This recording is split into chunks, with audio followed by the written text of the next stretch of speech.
السلام علیکم عزیز طلبہ، آج کے ہمارے لیکچر کا موضوع حصہ نثر ہے۔ آج ہم نثر کا ایک سبق پڑھیں گے جس کا عنوان ہے لاہور کا جغرافیہ، اور اس سبق کے مصنف ہیں احمد شاہ بخاری پطرس۔ پطرس بخاری ایک ایسے رائٹر ہیں، ایک ایسے مصنف ہیں جن کو اردو اور انگریزی دونوں زبانوں میں ایک قادر الکلام انشاء پرداز یعنی کہ نثر نگار اور ایک بلند پایہ نقاد کی حیثیت حاصل ہے۔ لاہور کا جغرافیہ اس سبق کا ماخذ دراصل مضامین پطرس ہیں۔ پطرس بخاری نے 11 مضامین پر مشتمل یہ کتاب لکھی، اگرچہ ان کا جو سرمایہ ہے وہ بہت مختصر ہے، لیکن اس کے باوجود اردو ادب میں اردو مزاح کا ایک بہت بڑا نام احمد شاہ بخاری پطرس۔ آل احمد سرور جو ایک بہت بڑے نقاد گزرے ہیں، وہ مضامین پطرس کے بارے میں کہتے ہیں کہ پطرس نے بہت تھوڑے مضامین لکھے مگر پھر بھی ہماری چوٹی کے مزاح نگاروں میں شمار ہوتے ہیں۔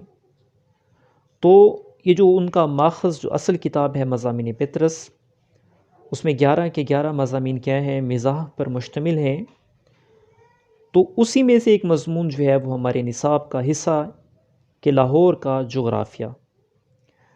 پہلے ہم مضامین پطرس کے دیباچہ کی بات کرتے ہیں، جس سے آپ اندازہ لگا سکتے ہیں کہ اردو ادب میں احمد شاہ بخاری پطرس وہ کس طرح کا مزاح یا طنز کر رہے ہیں۔ لکھتے ہیں کہ اگر یہ کتاب آپ کو کسی نے مفت بھیجی ہے تو مجھ پر احسان کیا ہے، اگر آپ نے کہیں سے چرائی ہے تو میں آپ کے ذوق کی داد دیتا ہوں، اگر پیسوں سے خریدی ہے تو مجھے آپ سے ہمدردی ہے۔ اب بہتر یہ ہے کہ اس کو اچھا سمجھ کر اپنی حماقت کو حق بجانب ثابت کریں۔ تو یہ اس کا وہ ایک مختصر سا دیباچہ ہے۔ اس کے بعد لاہور کا جغرافیہ اس سبق کو پڑھتے ہیں۔ لاہور کا جغرافیہ دراصل ان کا ایک ایسا مضمون ہے کہ جس میں انہوں نے شہروں کے مسائل کو مزاح کے انداز میں بیان کیا ہے۔ لاہور جیسا ایک صنعتی شہر کہ جس میں بے شمار مسائل وہ سر اٹھائے ہوئے ہیں، تو ان مسائل کو انہوں نے بڑے ہی مزاح کے انداز میں کیا ہے کہ بیان کیا ہے۔ ایک مزاح نگار اس کے مزاح یا طنز میں دراصل اصلاح کا پہلو وہ موجود ہوتا ہے۔ تو تمہید وہ آغاز کو کہتے ہیں کہ اپنے اس مضمون کا، اپنے سبق کا آغاز وہ کس طرح سے کرتے ہیں۔ وہ لکھتے ہیں کہ تمہید کے طور پر صرف اتنا عرض کرنا چاہتا ہوں کہ لاہور کو دریافت ہوئے اب بہت عرصہ گزر چکا ہے، اس لیے دلائل و براہین سے اس کے وجود کو ثابت کرنے کی ضرورت نہیں۔ دلائل دلیل سے ہے، براہین برہان کی جمع ہے، اور برہان کا لفظی مطلب بھی کیا ہے؟ ثبوت ہے، دلیل ہے۔ یہ کہنے کی بھی اب ضرورت نہیں ہے کہ کرے کو دائیں سے بائیں گھمائیے۔ کرا گلوب کو کہتے ہیں۔ اب یہ ناپید ہوتا چلا جا رہا ہے۔ اسے کچھ عرصہ قبل وہ دیکھیے تو جو سرکاری ادارے ہیں یا سکولز کالجز ہیں، لوگوں نے گھروں میں بھی وہ یہ گلوب یا کرے رکھے ہوئے تھے۔ اس پر کیا ہے کہ ایک فٹ بال کی طرح ہے، اور اس پر پوری دنیا کا وہ نقشہ موجود ہے۔ تو اس کرا کو وہ ہم اس پر کسی بھی ملک یا شہر کو تلاش کر سکتے ہیں۔ اب تو اس کو جدید وہ شکل میں لے کے آیا گیا ہے کہ آپ وہ انٹرنیٹ پر، اب تو اس کو اور زیادہ جدید کر دیا گیا ہے کہ انٹرنیٹ پر آپ وہ اپنے مطلوبہ شہر یا سٹی کا نام لکھتے ہیں تو وہ جو گوگل میپ ہے وہ آپ کو پورا جو اس شہر کا یا اس ملک کا جو نقشہ ہے وہ آپ کی نظروں کے سامنے آ جاتا ہے۔ تو بہرحال وہ لکھتے ہیں کہ حتیٰ کہ ہمارا ملک آپ کے سامنے آ کر ٹھہر جائے، پھر فلاں طول بلد اور فلاں عرض بلد کے مقام انقطاع کہتے ہیں قطع کرنے کی جگہ، جہاں پر دو لائنیں وہ ایک دوسرے کو قطع کرتی ہیں، اس کو مقام انقطاع کہا جاتا ہے۔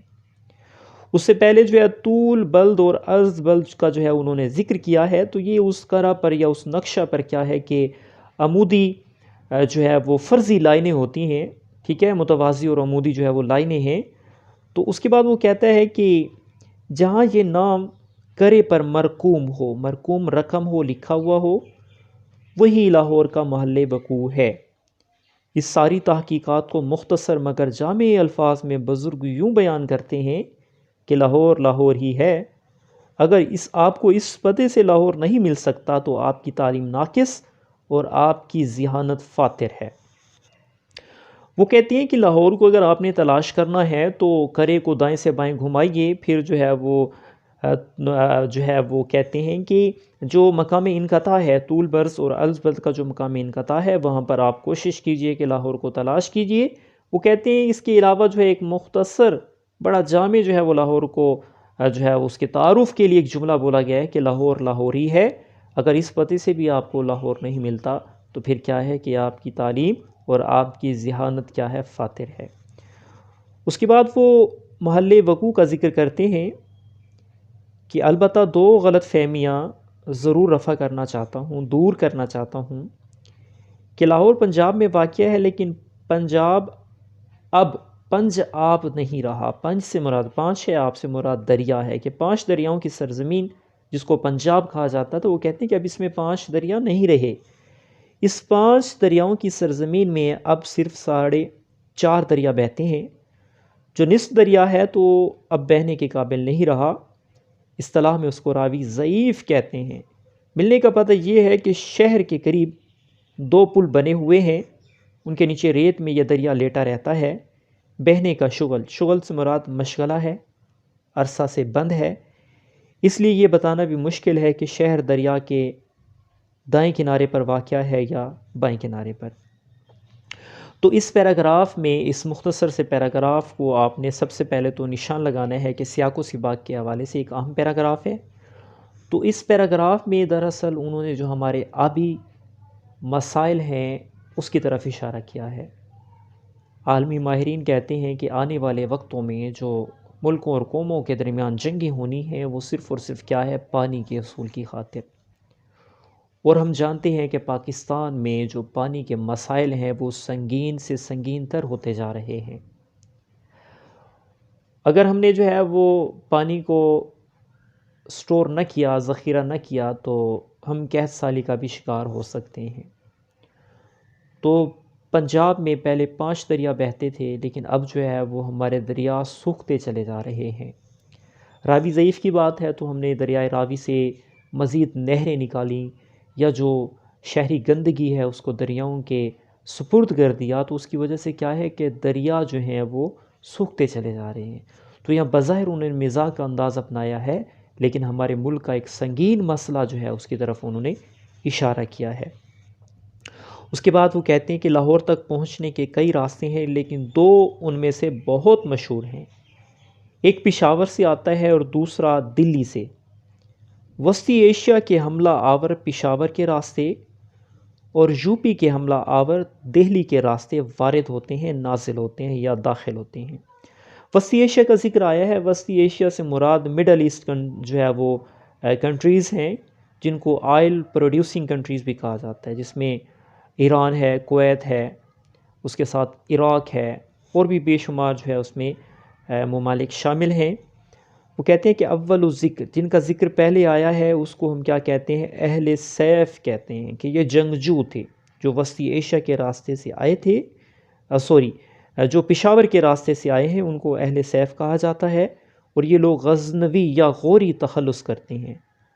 اس کے بعد ہے مؤخر الذکر، جن کا ذکر آخر میں آیا ہے، اہل زبان کہلاتے ہیں، یعنی کہ یوپی کے راستے سے آنے والے جو حملہ آور تھے وہ اپنے آپ کو اہل زبان کہلاتے تھے۔ یہ بھی تخلص کرتے ہیں اور اس میں ید طولا رکھتے ہیں۔ ید طولا سے مراد ہے مکمل مہارت رکھتے ہیں۔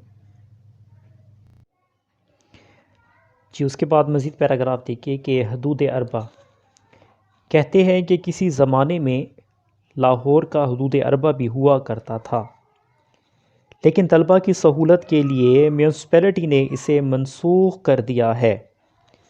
اب لاہور کے چاروں طرف بھی لاہور ہی واقع ہے اور روز بروز واقع تر ہو رہا ہے۔ ماہرین کا اندازہ ہے کہ 10-20 سال کے اندر لاہور ایک صوبے کا نام ہوگا جس کا دارالخلافہ پنجاب ہوگا۔